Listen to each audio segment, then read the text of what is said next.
And welcome into your local election headquarters here at KRK and Fox16.com. I'm Mitch McCoy. Glad to have you along with us.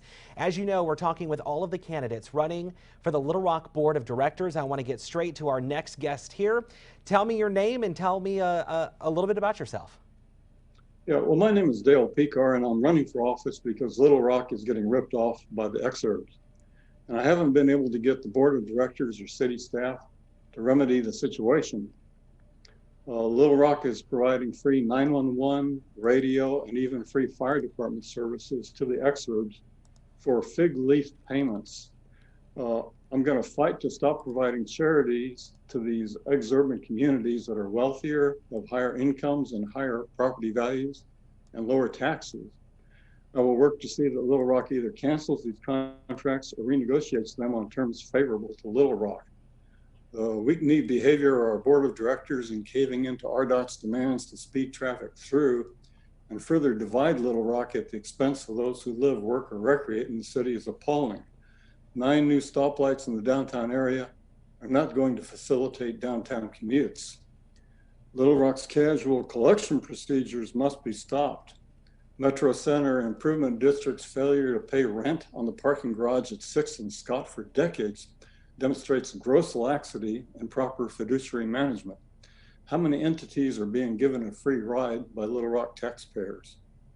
In way of background, basically I've been living in the downtown area since about the year 2000, except for a tour of duty in Stuttgart, Germany. We have 2 wonderful sons, one of whom lives downtown. I have degrees in sociology and economics, including an MS from Trinity University in San Antonio, where Becky and I both grew up and met. I've served as an economist, land management planner, and contract negotiator with the USDA Forest Service and Natural Resources Conservation Service, the U.S. Army Corps of Engineers, the United States Air Force Air Logistics Command, and the United States Africa Command. Currently, I'm volunteering with Literacy Action in Central Arkansas. I enjoy working with students to improve their fluency in English and numeracy, and I've also served in the Volunteers in Public Schools program and with Little Rock's Racial and Cultural Diversity Commission and the Historic District Commission. Awesome. Well, let's get just right into the questions here. Crime in Little Rock has been an issue for years. What is your opinion on the relationship between the LRPD and the community? What ideas do you have to improve community policing, and how should the crime rate be addressed? Well, basically, my personal dealings with the police department have been good. Others have shared with me some of the problems they have experienced with the police department. Interestingly, even among those critical of our police department, they frequently compared our police department's behavior favorably compared to the behavior of other area police departments. I think we've all been scandalized by instances of police misbehavior and criminal conduct. We must hold people in positions of authority like the police, the clergy, the judiciary, and youth leadership to a higher standard. Many times our police are being called upon to do social work outside their sphere of training. That's not right, and I would work with the police toward the formation of a community services department to handle things like welfare checks and homelessness. The department could also deal actively with alcohol and drug problems rather than just reactively. So let's talk a little, sticking with the Little Rock Police Department, if you don't mind. There appears to be an apparent discord within the Little Rock Police Department.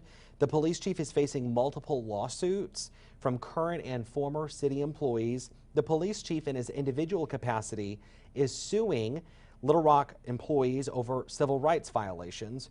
How do you plan on addressing these apparent issues within the city's police department? Well, yeah, ideally, these things would have been worked out internally. There are normally procedures for working out this kind of a conflict problem. But right now, once you're tied up in the legal process, you can't interfere with that. Ideally, though, I think in our current situation, I think it'd be good for the board of directors to call for a review and recommendations from the newly constituted Citizen Review Board pursuant to the provisions of the ordinance which enacted the Citizen Review Board. The board's at-large positions have always been a hot topic. Do you believe the board should be restructured? Well, from my own Personal opinion is that I think it's good to have the at-large positions. I think they have a better opportunity to look at the problems facing the city from an overall perspective rather than just looking to be sure that funds are allocated equally among the districts.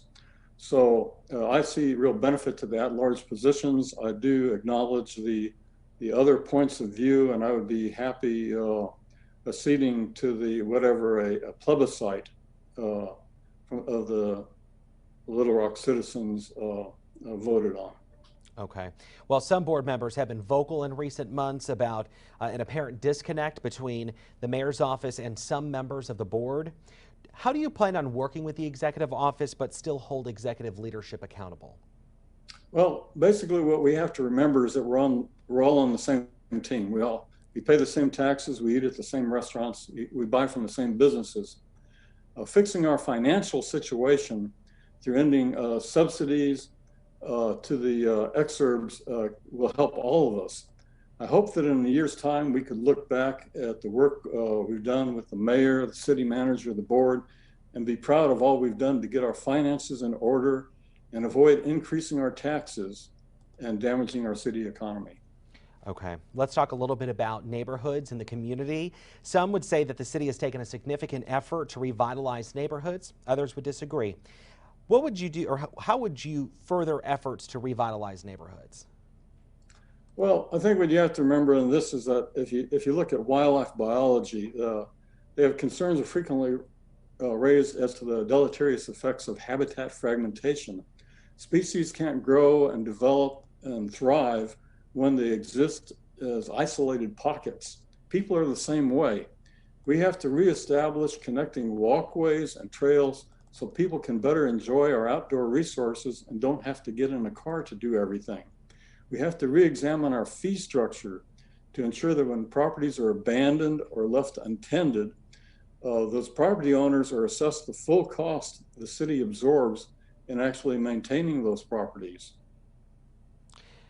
People have voiced concerns about a racial divide, specifically using Interstate 630 as a reference between poor neighborhoods, middle class, and upper class neighborhoods. What part will you have to help unite the city?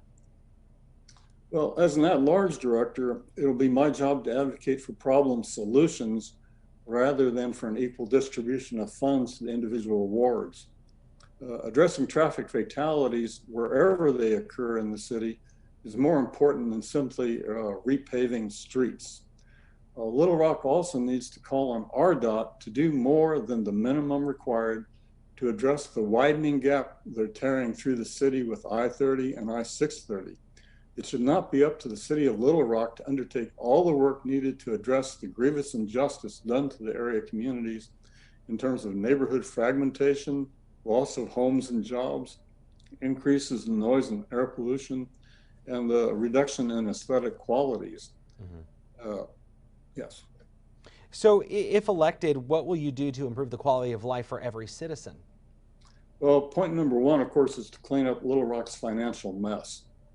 So we have to go and look at those grave social injustices associated with having Little Rock provide free services to the exurban areas. We have to cancel or renegotiate those contracts on terms so that they are a good deal for Little Rock. If you think about that,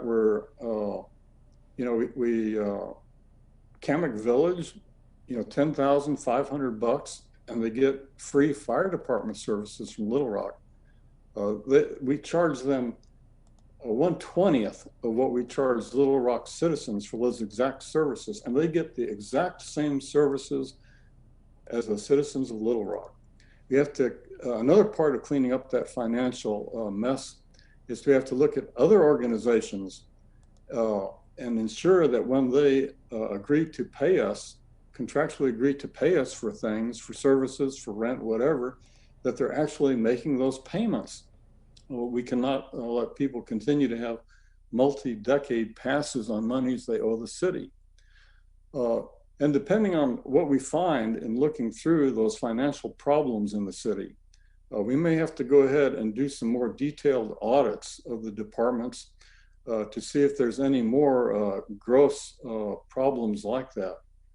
Uh, Another thing we need to do in terms of improving quality of life is to establish that community services department. We do not want to expect the police to serve as a social services organization. Nonviolent requests for assistance like welfare checks and working with the homeless would be better addressed by this community services department. Uh, if we look at the problems we're going to have with RDOT's I-30 project downtown, up to 9 additional stoplights, we've got to get RDOT to pay for those associated expenditures for those stoplights and for the other costs associated with that interstate. And we have to get RDOT to route the new I-57 onto I-440 instead of into the I-30 corridor downtown. They made all this noise about reducing congestion and speeding the traffic. And now what they want to do is they want to run the Dallas to St. Louis traffic right through this very same corridor that they were complaining about. That traffic should be routed around the city into the corridor of I-440. Okay. So if elected, your term would consist of rebuilding the city's economy after the COVID-19 global health pandemic. Many businesses have been forced to close. What kind of experience do you have to ensure Little Rock not only bounces back, but grows to a new height?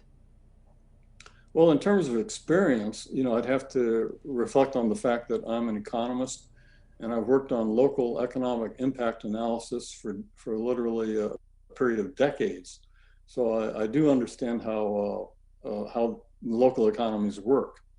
And I would just observe the best thing we can do to contribute to the city's recovery is to make Little Rock as livable as possible. Jobs, development, growth will follow from that as employers seek a good working environment for new or expanded facilities. City investments need to be focused on making Little Rock better instead of focusing on making life easier for the exurbs. Yes. Okay. And just sticking with the finances and budget, things like that.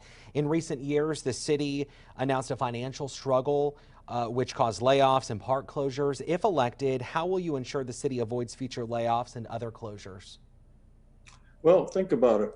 We pay over $4 million a year for our communication center operations. We pay that money and we are not meeting the 911 standards for answering calls in a timely manner. 15% of the calls are actually being abandoned. And so in the face of this problem, the city decided to go ahead and provide this service to Kamak Village for a pittance. When your people are overstressed, when they're overworked, when they're not meeting standard, you don't agree to let another community buy into your service for a mere pittance. Think what it would cost Kamak Village to provide that service themselves, 24 hours a day, 7 days a week. You're going to have at least 4 or 5 people to man those telephones, to supervise, operation, maintenance, all those expenses. That would cost them hundreds of thousands of dollars. And plus, just getting it set up would be a major expenditure. So when you have those kind of situations and those communities come to you and they ask for money and they offer to pay you $13,000, you have to just laugh at them and say, absolutely not. We're overtaxed already as it is. The people cannot get the job done. We're not going to give them more work to do. You also have to look at our radio system. We've invested over $9 million in our radio system. And then Maumelle comes to us and says, okay, we'll give you $3,000 so we can tag onto your system. That's nonsense. $3,000? And we're agreeing to normally provide access to Little Rock personnel 24/7, and we're authorizing Maumelle to call directly to Motorola for assistance.